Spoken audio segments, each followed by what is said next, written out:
Sementara babak baru, kisru donasi Agus mulai menemui titik terang di tempat berbeda, yakni kantor Polda Metro Jaya Jakarta. Kemarin, pedangdut Wika Salim mendadak melankolis. Ia tak kuasa menahan tangis tatkala berkisah ihwal bagaimana orang dekatnya begitu tega mengkhianatinya dengan melakukan penipuan dan penggelapan atas sejumlah uang honor hasil jerih payahnya di dunia hiburan. Lantas benarkah kemarin Wika Salim membuat laporan polisi terkait dugaan pemalsuan dan penggelapan uang miliknya yang diduga dilakukan manajernya? Bisa banyak ngomong karena yang satu pasti kecewa gitu kan. Apalagi ya ini juga bukan cuma soal aku juga, ini kan juga banyak melibatkan orang yang kerja bareng sama aku juga gitu, apalagi ya maksudnya mereka juga kerjanya capek gitu. Aku kerja juga buat keluarga gitu, dan ya yang bersangkutan pun tahu gitu gimana aku struggle-nya di sini. Tapi makanya aku lebih kayak shock aja, nggak nyangka kok bisa tega banget. Terus efeknya apa? Karyawan ada yang lainnya sih, sebenarnya bukan, kalau gaji kan itu lebih ke aku yang pribadi, jadi ada yang lain yang memang tidak didistribusikan dengan baik gitu. Ya pas ya kalau itu kayaknya hampir semua orang kalau dikhianatin sama orang terdekat kayaknya pasti rasanya hancur banget.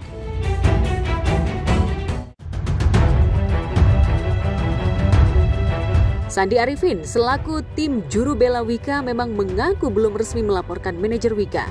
Pihaknya masih sebatas melayangkan somasi dan masih membuka jalan damai jika orang terdekat Wika ini siap bertanggung jawab atas perbuatannya. Lantas benarkah kerugian yang dialami Wika Salim ditaksir mencapai miliaran rupiah? Ya ada yang tersampaikan gitu, jadi Tapi dipotong gitu atau Ya intinya tidak transparan lah dalam membuat laporan, intinya itu. lagi kalau aku kan sebenarnya orangnya juga lempeng-lempeng aja dan kayak nggak sampai ke sini gitu pikirannya. Yang pasti ada unsur penipuan, penggelapan ada di situ. Nanti kita lihat karena kan kita masih ngumpulin data. Lagi komunikasi. Mudah-mudahan ada etikat baik bisa selesai. Baik Wika maupun Sandi memang masih ogah merinci berapa jumlah kerugian akibat dugaan penipuan dan penggelapan yang dilakukan manajer, bahkan keduanya belum mau merilis sosok manajer. Namun, jika tak ada itikat baik dari terduga pelaku, Wika pun siap melaporkan kasus yang cukup menyayat batinnya ini. Secara terbuka saya menyampaikan somasi secara terbuka untuk segera menyelesaikan kewajiban ataupun hak-hak klien kami. Kembalikan, dan mungkin bila tidak ada etikat baik kita akan membuat laporan resmi ke polisi.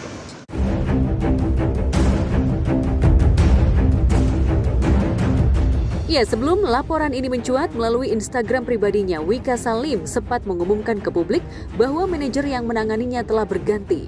Dari yang semula berinisial IH, kini diganti dengan manajer bernama Vela. Maklumat pergantian manajer pribadinya itu sempat mengundang tanya dari warganet terutama fans Wika. Tapi pasca kehadiran Wika ditemani juru belanya kemarin di Polda Metro Jaya, akhirnya terkuak jika ternyata manajer lama berinisial IH tengah berada dalam kemelut dugaan penipuan dan penggelapan. Lantas benarkah Wika trauma memberi kepercayaan penuh pada manajernya? Trauma ya lebih shock aja sih, aku kayak shock banget, nggak nyangka. Terus begitu tahu ternyata ada hal seperti ini aku shock. Ya aku kemarin sempat itu juga waktu lagi kerja ya sakit karena kan harus tahan untuk tetap supaya nggak terlihat terjadi apa-apa, karena kan aku juga aku menghibur orang.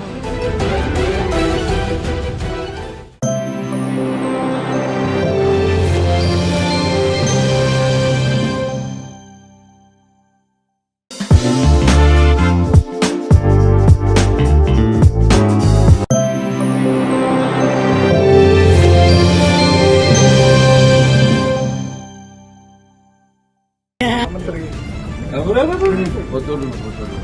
Biar tenang. Ya, foto. Cakep nih, 1, 2, 3. Dijembatani Menteri Sosial Saifullah Yusuf atau Gus Ipul, Rabu malam lalu tepat tanggal 4 Desember 2024, dua seteru yang dipicu donasi Agus Salim, yakni pebasket dan YouTuber Denny Sumargo versus pengacara Farhad Abbas akhirnya berdamai.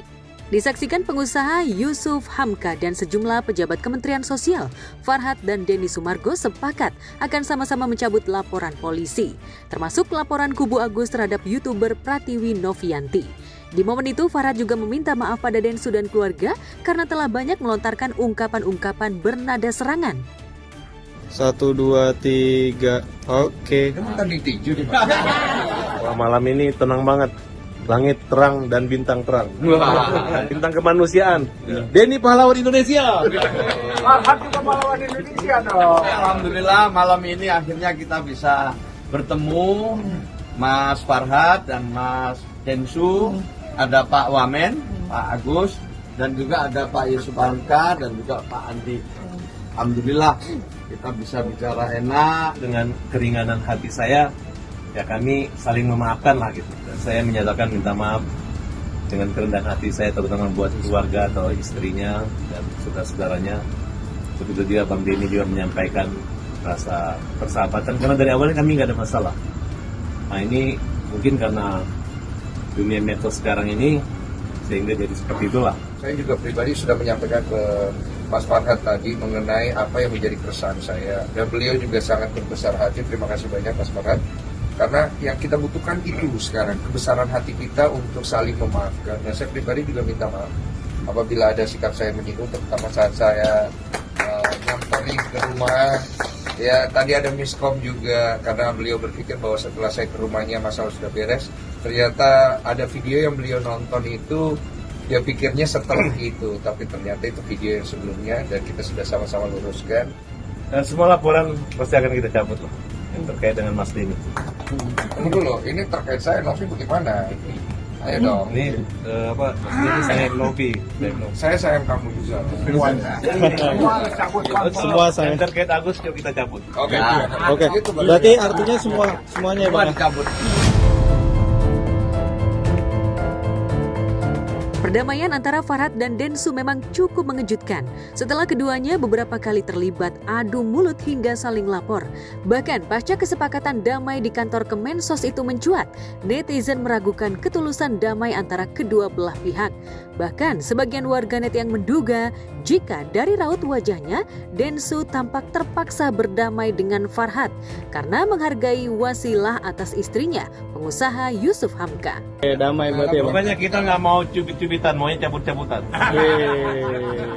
Gembira sekali karena Mas Densu dengan Mas Farhad dua-duanya bisa bertukar pikiran, kemudian saling klarifikasi, tabayun, dan yang juga penting, alhamdulillah kedua-duanya bisa saling memaafkan. Tidak ada yang salah di sini, tapi bisa saling memaafkan. Itu saya kira istimewa sekali. Awalnya semua ini diniatkan untuk membantu Mas Agus. Tentu itu adalah niat yang sangat baik. Pak Hamka sendiri, Pak Yusuf Hamka sendiri datang ke sini juga memang ingin menghadirkan kebaikan. Pihak Kemensos dan Yusuf Hamka yang hadir menyaksikan ini mengaku cukup lega atas langkah damai dua seteru yang belakangan bikin heboh jagat maya ini. Pasca perdamaian, pihak Kemensos akan berfokus untuk pengobatan mata Agus Salim. Seluruh donasi rencananya akan diaudit kembali dan digunakan sesuai peruntukan semula. Dan kita sama-sama setuju memprioritaskan untuk pengobatan Agus dulu. Tapi permasalahan ini akan kita kembalikan nanti kepada pihak yayasan dan juga donatur. Saya harapkan pihak yayasan dan donatur bisa segera juga melengkapi beberapa hal yang mungkin kurang dari proses donasi ini, ya, dari misalnya seperti itu. Nanti saya akan coba sampaikan secara pribadi. Dan selebihnya nanti akan kita sampaikan poin-poin penting pada momen berikutnya. Kita ingin ke depan yang Salim bisa segera berobat, fokus kepada masalah-masalah medis yang dialami, kemudian nanti tentu ada tindak lanjutnya.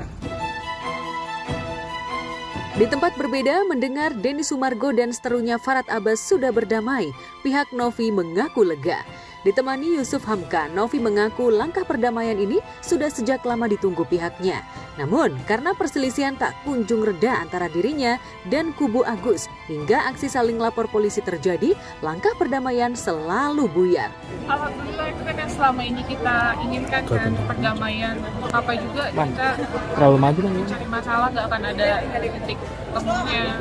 Tapi aku nggak bisa datang karena mungkin sempat ada kerjaan itu sampai jam berapa? 11 malam. Semua orang-orang baik menurut saya. Agus baik, Densu baik, Novi baik, Farhad juga baik ya. Sebelum kesepakatan damai berlangsung antara Densu dan Farhad, Rabu pagi lalu, Agus Salim ditemani istri, kerabat, dan pengacaranya juga datang ke kantor Kemensos guna memenuhi undangan pihak. Di momen itu, pihak Kemensos sepakat akan mengawasi penggunaan donasi untuk pengobatan mata Agus. Lantas benarkah pihak Agus jika uang hasil donasi untuk pengobatannya diawasi?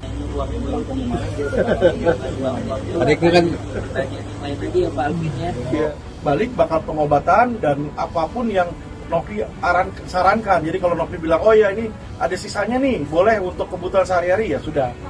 Donasi kalau sudah diberikan kepada seseorang, yaitu haknya dia, itu haknya si Agus. Ya, cuma Agus secara moral memang wajib melaksanakan itu, bertanggung jawab gitu loh. Tapi secara hukum dia sudah pemiliknya. Sifat si Agus yang teriak-teriak, nah tadi itu sangat tidak, menurut saya kelewatan. Orang dia udah ditolong masih teriak-teriak. Nah, apaan sih kayak gitu? Dia itu orang atau diri tuh orang? Salah terlalu ribet. Kalau memang Novi merasa itu salah, gugat aja langsung. Ya kan? Gugat aja langsung, selesai. Ya kan? Gak usah terlalu banyak di medsos. Ya. Kalau dia merasa, kalau Novi merasa itu melanggar hukum, ya gugat perdata. Ya kan? Kalau sama juga si Agus juga bisa menggugat. Agus bisa mengatakan itu hak gua. Apa urusan lu lagi? Kasus donasi Agus yang semula diniatkan untuk fokus pada pengobatan kedua mata Agus Salim yang disiram air keras ini pun makin buyar dan melebar. Diduga ada banyak pihak yang ikut mendompleng kasus donasi Agus, hingga munculnya donatur yang melaporkan hasil donasi ke Pusat Pelaporan dan Analisis Transaksi Keuangan atau PPATK resmi dengan ditemani juru bela alias pengacara yang suka warawiri di layar kaca. Untuk para pihak donatur yang sekarang ini berada di bawah kawalan kuasa hukumnya Pak Pablo, untuk bisa juga menurunkan emosinya juga ya. Bang Farhad juga bisa menurunkan emosinya, tensinya di sosial media. Begitu, jangan terlalu sering nyerang-nyerang juga ya. Tapi saya nggak lihat masa lalu lagi. Sekarang saya katakan bahwa saya ingin lihat masa depan. Saya ingin Agus sembuh. Saya ingin para donatur itu bawa uangnya nggak kemana-mana, tapi semata-mata untuk membantu orang yang susah, membantu kaum yang lemah. Jadi semuanya dari segala kubu ini sudah bicara islah sih gitu ya. Jadi harusnya sih dalam waktu dekat kita bisa beresin biar supaya ini jangan jadi polemik yang berkelanjutan. Donasi itu sebenarnya perkara sangat receh gitu loh. Entah kenapa orang berlomba-lomba pengacara biar tampil di media. Pengacara-pengacara yang kurang populer pada berlomba biar masuk agar viral. Lebar kemana-mana karena orang pada pengen pamer, pada pengen pansos. Harusnya bagaimana sih menurut Abang? Ya harusnya kayak gue dong, perkara-perkara besar gitu loh. Ya, semua teman-teman, semua yang terlibat konflik ini supaya segera menyelesaikan karena ini kontraproduktif, membuang energi yang sia-sia.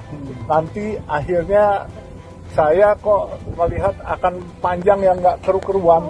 Nanti bukan jadi telenovela, jadi telenovela. Sementara pengusaha Yusuf Hamka yang diketahui punya kedekatan dengan Denny Sumargo karena Olivia Alan belakangan diketahui menjabat sebagai komisaris di salah satu perusahaan milik Yusuf Hamka. Pun kedekatannya dengan Farhad menyayangkan kekisruhan yang justru melunturkan semangat kesetiakawanan sosial yang sejatinya jadi modal utama dalam kasus donasi Agus. Tapi karena beragam drama yang terlanjur ramai di jagat maya, Yusuf prihatin hingga tergerak untuk mendamaikan dua seteru ini melalui wasilah kantor Kementerian Sosial. Bahkan setelah Farhad dan Densu berdamai, rencananya pihak Yusuf Hamka dan Kemensos akan kembali duduk bersama dengan pihak Novi dan Agus agar lebih fokus pada pengobatan Agus selaku korban penyiraman air keras. Lantas akankah kelak Novi siap berdamai dan tak akan kembali walk out? Akankah kisruh donasi Agus ini menjadi babak baru setelah kisruh melebar kemana-mana? Yusuf Hamka ini adalah omnya, bapaknya, bapak mertuanya Pak Dini Sumargo. Kalau saya adiknya Pak ini, jadi nggak mungkin kami bersaudara. Nggak mungkin kami ribut gitu. Karena Pak Yusuf Hamka ini kalau saya berantem atau apa-apa, dia yang duluan pergi cari damai gitu. Sama Ahmad Dhani yang damaikan saya beliau. Sama Ahok dan Anton Medan juga beliau. Jadi kalau sudah orang tua turun tangan dan orang yang bijak turun tangan, kalau kita nggak dengar ya jadi apa? Terima kasih Pak Yusuf Hamka. Damai itu indah, selesaikan dengan hati. Kalau dengan emosi nggak ketemu. Ke depan saya ingin minta bantuan Mas Denny Sumargo, Mas Farhad dan semua pihak yang ingin membantu saudara-saudara kita yang lain.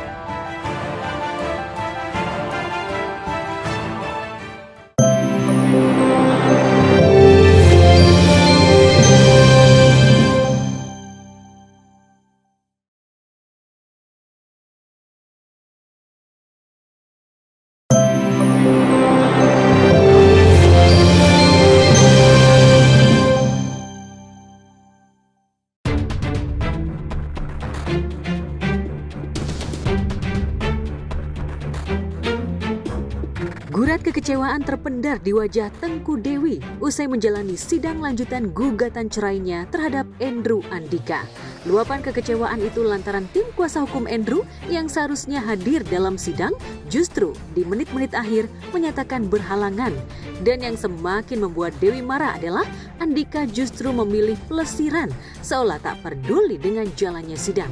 Lantas benarkah ini merupakan siasat Andrew untuk mengulur-ngulur waktu persidangan lantaran ia masih berharap dibukakan pintu maaf oleh Dewi? Sempat ada trouble ya. Tadi aku sudah prepare untuk hari ini pembuktian itu sudah menyiapkan dua orang saksi termasuk Fai dan semuanya itu udah on the track gitu. Tapi ternyata di pertengahan ada sedikit miskom bahwa pengacaranya di last minute mengatakan tidak bisa hadir. Itu bikin aku kecewa banget. Tadi itu sidang sempat tertunda ya Beb ya. Sempat tertunda tapi karena kita fight, kita melengkapi surat-surat yang dibutuhin sama pengadilan supaya tetap bisa berjalan, akhirnya berjalan, alhamdulillah lancar semuanya dan sudah selesai, alhamdulillah. Setahu aku sih dia udah tahu dan sudah sempat janjian juga tim lawyernya dia sama tim lawyer aku untuk janjian hari ini, makanya kita semua kaget gitu loh, kok menyulitkan ya, bisa dibilang menyulitkan ya karena tidak kooperatif di last minute, kenapa dia tidak bisa hadir dan tidak memberikan surat kuasa.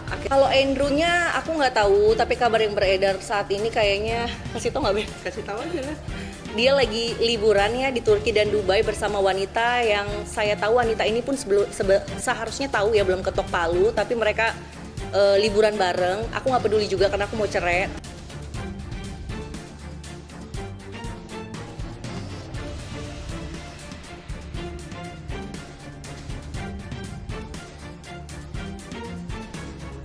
Tak ada lagi jalan islah bagi Andrew. Dewi terus berjuang menata asa untuk menjalani kehidupan yang baru tanpa harus beriringan dengan Andrew.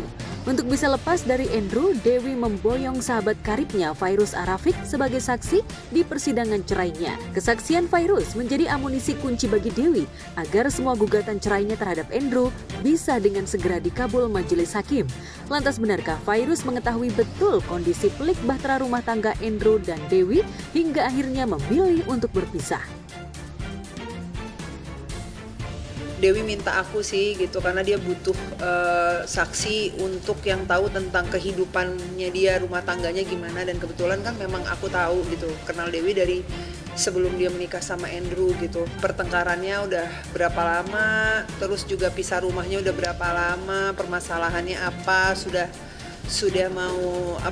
berapa kali berusaha untuk memperbaiki semua itu kayak gitu dari pihak keluarga maupun dari Andrew maupun dari Dewi. Seenggaknya dia tunjukkan dirinya menjadi ayah yang baik. Di tengah kesibukannya dia yang padet banget ya dia bela-belain untuk jadi saksi aku hari ini. Makasih ya Beb.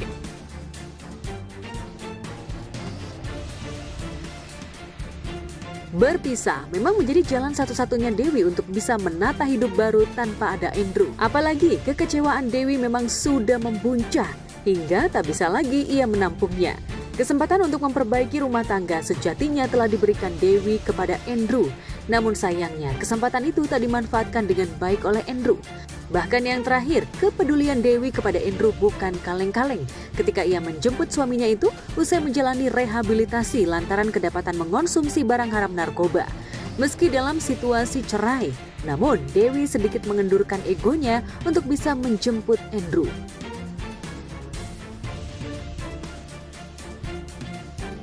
Aku cuma mau kasih tahu ya, ini belum aku spill kemana-mana ya. Dia baru keluar dari rehab aja, itu kalian tahu aku yang bantu ya.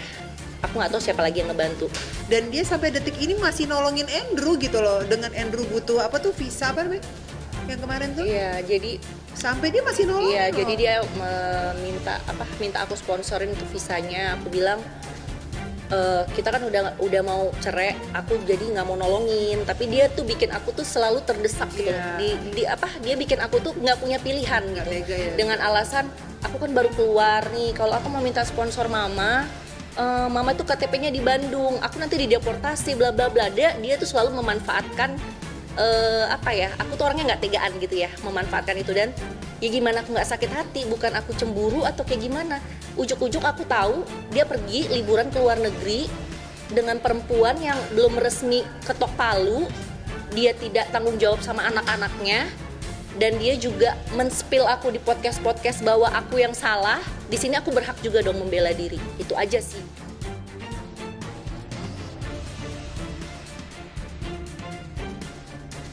Tapi sayang, pengorbanan Dewi justru dibalas dengan sebuah ungkapan yang justru mengiris hati Dewi.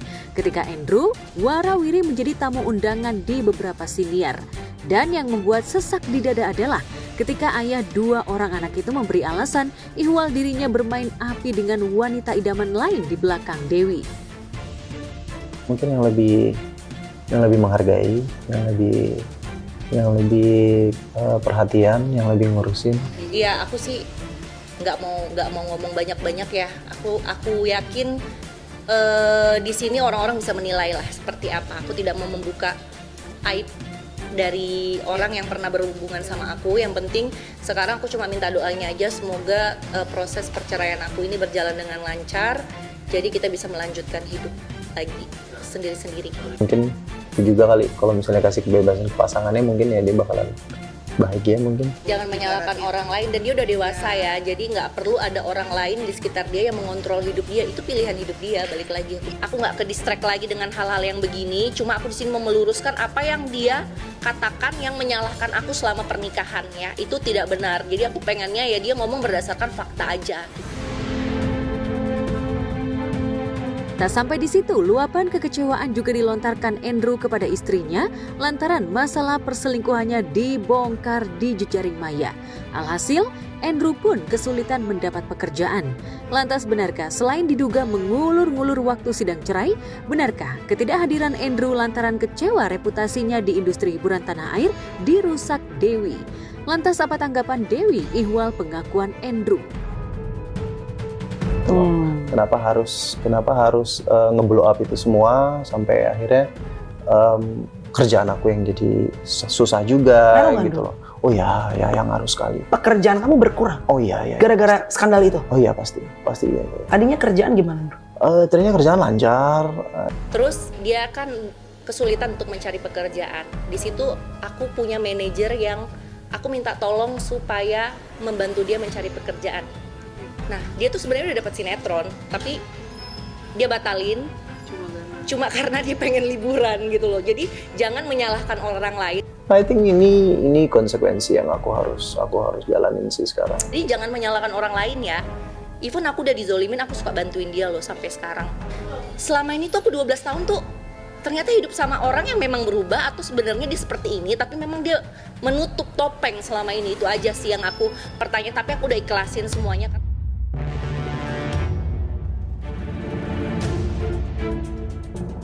Di tempat terpisah, Romeo yang sudah mendekam di penjara tak lantas membuat Rangga puas. Justru ia meminta orang suruhannya untuk menyiksa Romeo di dalam sel. Tak ada lagi rasa empati bagi Rangga, yang ada hanya amarah demi menutupi ulahnya lantaran telah membuat putri kesayangannya meregang nyawa. Dia itu namanya Romeo. Dan tolong lu siksa dia selama dia ada di sana. Gue punya tawaran menarik. Gue ada uang 100 juta. Just take it or leave it. Lu siapa sebenarnya? Lu gak perlu tahu gue itu siapa. Dan itu bukan urusan lo. Gue hanya mau lu jalanin tugas gue dengan benar. Hanya itu aja. Lu semua rencana harus berjalan sesuai rencana. Pokoknya gue nggak mau gagal.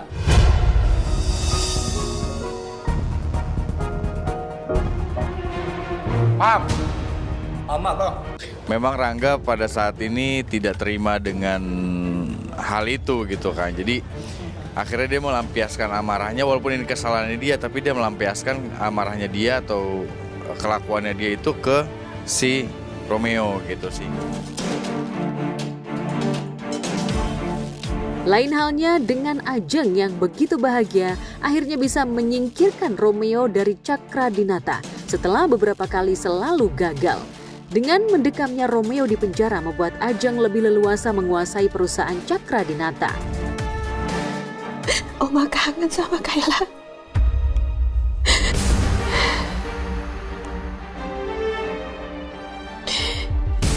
Ini semua gara-gara Romeo. Anak pembawa sial. Semenjak Heru menitipkan anaknya dan aku membawa masuk ke dalam rumah ini, aku hidup di dalam rumah ini seperti neraka ini rumah. Ya, bapak sama anak sama-sama pembawa sial. Ya kalau misalkan Romeo ngejahatin balik kan nggak mungkin, karena Romeo karakternya seperti itu. Ya di sini kan yang biasanya punya rencana-rencana jahat kan emang selalu seputar Rangga sama Bu Ajeng.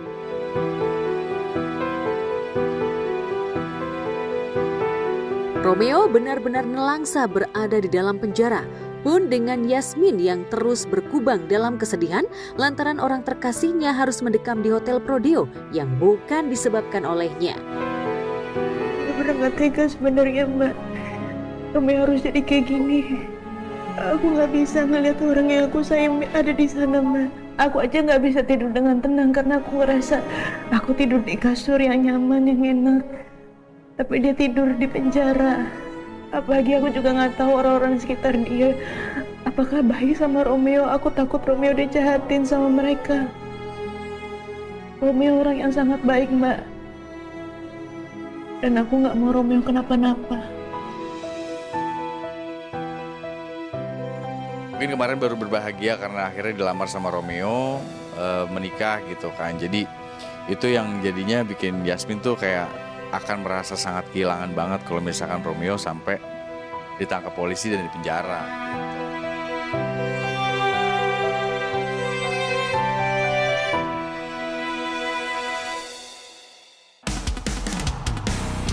Pertarungan sepak bola ASEAN akan dimulai. 10 negara siap bersaing. Jadilah saksi King Indo merebut tahta di ASEAN Championship Mitsubishi Electric Cup. Inilah momen bersejarah tim Garuda. Saksikan ASEAN Championship Mitsubishi Electric Cup 2024 di RCTI dan GTV. Oh, ibu dan ayah bilang rebutan artinya itu sayang. Sayang sama ayah. Aneh banget sih. Ayo tiap pilih malam ini.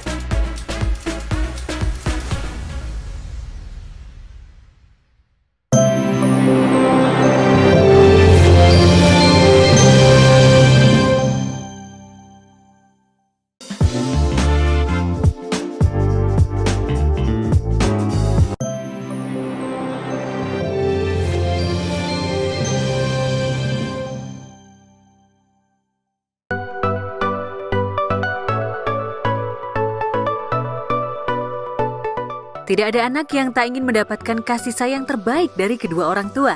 Pun tidak ada anak yang tak ingin ibu dan ayahnya bahagia. Ya, untuk memberi kejutan ulang tahun ibundanya, ketiga anak pasangan Dedi Mahendra Desta dan Natasha Rizky, yakni Megumi Arauda Sachi, Miska Araufa Najma, dan Miguel Arausya Janet. Ditemani sang ayah Desta, diam-diam ketiganya menyiapkan kejutan untuk ultah ibundanya yang ke-31 tahun. Dan seperti inilah persiapan mereka.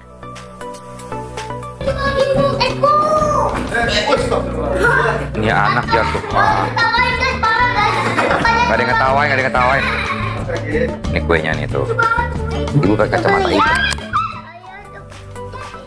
Lucu banget dari Thailand. Dia tuh suka banget tuh. Jadinya kita kayak ayah pernah beliin Boneka aku Daniel. Terus ibu kan suka. Jadinya kita bikin kue ini. Ini dari ini pure. Ini dari anak-anak. Jadi ini mereka pure patungan untuk bikin kue ini dari hasil tabungan mereka. Nah, ini kok dari saya ini. Tuh, happy 31 Abui, proud of you. Nggak seperti apa-apa sih, ya gitu aja. Alhamdulillah kan emang suka ngumpul keluarga, terus momen-momen tertentu gitu biasanya kita emang selalu ngumpul kan gitu. Jadi alhamdulillah sih Allah kasih kemarin Allah kasih nikmat, Allah kasih kemudahan, kita bisa ngumpul bareng-bareng gitu aja sih. Natasha sendiri yang berulang tahun tepat di 23 November lalu memang tengah tak berada di rumah. Desta pun berusaha menemani anak-anaknya hingga berusaha merapikan rambut anak-anaknya. Dan tibalah orang spesial yang ditunggu-tunggu tiba. Natasha agak terkejut melihat surprise yang telah disiapkan. Dan acara ultah sederhana lengkap dengan keluarga kecilnya ini pun berlangsung. Loh, iya. Ya, elah. Ya, nyanyi panjang umurnya, panjang umur. Ya, udah masuk. Payah banget ini, gimana sih surprise-nya? Baru opening ya, selamat ulang tahun Ibu. Ih, surprise banget. Ya ampun. Dipakai Bu, di jilbabnya. Dipakai magnet ini, pakai magnet. Ya ampun, pulang deh ya. Nggak usah. Udah terlanjur. Ya ampun, surprise banget. Yaudah. Aku suka banget sama ini karena ini mudeng ya, kesukaan aku. Jadi aku tuh suka banget sama si Daniel kecil. Yang menarik di sela tiup lilin, putri kedua Desta dan Natasha yakni Miska beberapa kali menggoda ayah dan ibundanya. Detail banget. Nah ini juga, seru banget sih. Thank you loh. Sweet manis ya? Bukan sweet sama ayah kok. Bismillah. Ibu dan ayah bilang rebutan artinya itu sayang. Kasih sayang sama ayah. Aneh banget sih. Ya nggak tahu, minta sama Allah aja. Kalau dari Natasha di sini Didoain aja Mbak. namanya juga anak-anak ya, gitu aja sih, seru-seruan aja gitu. Jadi emang Miska kan emang unik ya, jadi emang kayak gitu, jadi buat seru-seruan aja lah sekeluarga. Desta tak bisa berkata-kata saat Miska mencoba mendekatkan kembali Natasha, terperangah dengan tingkah putrinya. Lantas mungkinkah keinginan kuat anak-anaknya yang diwakili Miska agar ayah dan ibunya rujuk bisa segera diwujudkan?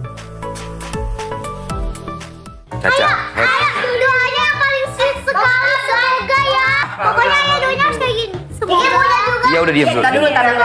Cantiknya denganku gitu. Miska. Ya apapun itulah, bismillah, doain aja gitu. Udah, ini udah 2 tahun yang lalu loh, masih aja sih. Iya, emang gitu dari semua anak-anak sih yang paling ngerti sama Miska ya. Maksudnya Masya Allah, jadi kayak bukan cuma ke Desta aja, ke aku pun juga gitu. Jadi apa yang bisa dia tanyain ya dia pertanyakan gitu. Jadi ya apa yang bisa kita jawab ya kita jawab lah ke anak-anak kita gitu. Lantas benarkah harapan ketiga anak-anak Desta Natasha itu masih mungkin?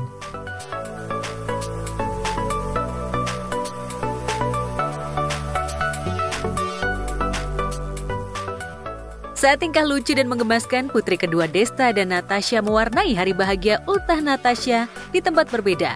Indonesian Idol ke-13 akan segera dimulai. Ajang pencarian bakat menyanyi yang digelar oleh RCTI ini akan menghadirkan keseruan baru yang tidak kalah dari musim sebelumnya. Sebelum keseruan itu dimulai, keseruan penampilan para juri wanita seperti penyanyi Maya Estianty, Rosa, dan Bunga Citra Lestari jadi sorotan para peserta yang kemarin hadir memenuhi sekitar halaman MNC Studio Kebonjeruk, Jakarta Barat. Istri pengusaha Irwan Musri ini tampil mengenakan gaun serba hitam. Tapi yang menarik, motif gambar wajah dirinya yang menghiasi bagian depan gaun. Sementara penyanyi Rosa juga tak mau kalah dari ibunda Al, El, dan Dul ini. Rosa tampil mengenakan gaun serba hitam, sementara motif krem keemasan melingkar di bagian pinggangnya. Ia tampil anggun mengenakan gaun dominasi hitam menyaingi tampilan Maya Estianty. Nah, ini lucunya adalah preskon kali ini nggak tahu kenapa, tapi kita disuruh memakai gaun yang harus glamor. Jadi hari ini tidak biasanya tuh gaun aku, copot aja Mbak. Duh, ini gaunnya kayak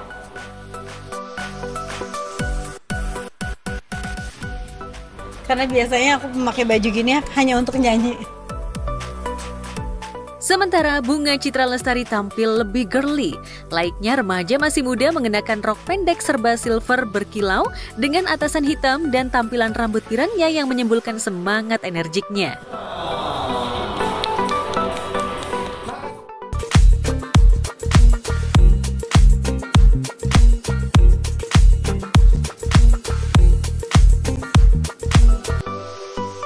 Padu padan dominasi warna gelap memang menjadi latar gaun para juri Indonesian Idol season ke-13 kali ini. Lantas bagaimana persiapan Rosa, Maya, dan Bunga Citra Lestari jelang dimulainya ajang pencarian bakat bergengsi ini? Benarkah mereka merasakan atmosfer baru di mana para peserta Indonesian Idol menunjukkan kemampuan musikalitas dan bakat menyanyi yang bagus? Kalau yang sekarang tuh kapasitas mereka bernyanyi tuh hampir sama. Jadi hampir kayak kembali ke season 10 ya. Waktu season 10 juga kayak jago-jago pada jago nyanyi semua ya gitu loh. Nah, tapi kalau kita compare dengan season yang sebelumnya itu apakah ada yang sama? Enggak, ini berbeda lagi. Ini ada penyanyi yang punya skill yang berbeda lagi gitu. Jadi nggak bisa disamain sama yang season sebelumnya gitu. Ya cakep kalau nggak bisa nyanyi buat apa gitu kan. Nah, bukan kecakapan idol, tapi ini adalah Indonesian Idol gitu, mencari vokalis.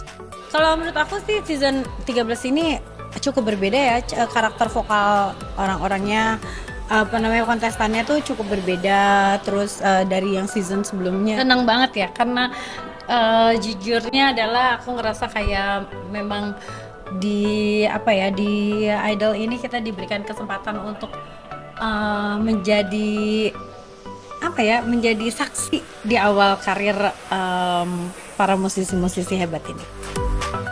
Ya, selain kualitas para peserta dengan latar genre, keseruan juga tampak dari mulai audisi sebelum bertemu dengan para juri utama. Apalagi peserta yang ikut tahun ini 2 kali lipat dari tahun sebelumnya. Dari 13.000 peserta di tahun lalu, kini menjadi 30.000 peserta. Nah, so pasti bikin penasaran menunggu ajang ini segera bisa disaksikan di layar kaca RCTI.